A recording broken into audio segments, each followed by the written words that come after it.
бізге беймәлім бір әлемнің әйтеуір бір жерінде бізге одан әрмен беймәлім бір әлем болыпты деседі.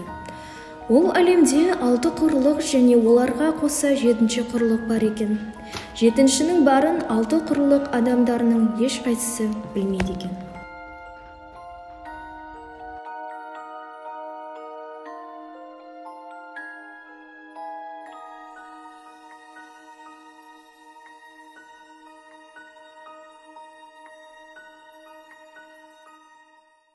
Мен баршаға аян әлемнің, баршаға аян елінде өмір сүріп келе жатқан адаммын.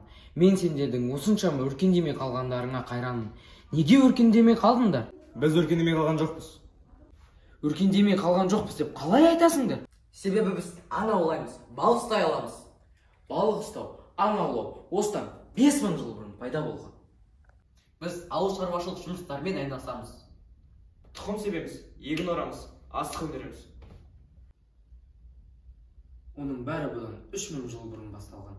Біздің еліміз шынымен дамымай, өркендемей қалғаны ма? Сірә, солай шығар. Сонда өркендеу үшін не істеу керекпіз? Біздің жаққа келіңдер, көріңдер, бізден үлгі алыңдар. Содан соң сендер де өркендейтін боласыңдар. Мәселе машинада.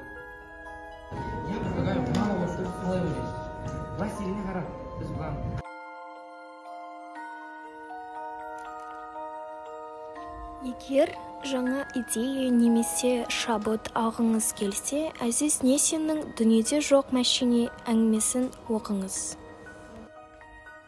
Олар қандай машина жасайды және қалай дамиды? Оны білу үшін Әзиз Несиннің «Дүниеде жоқ» әңгімесін оқу керек.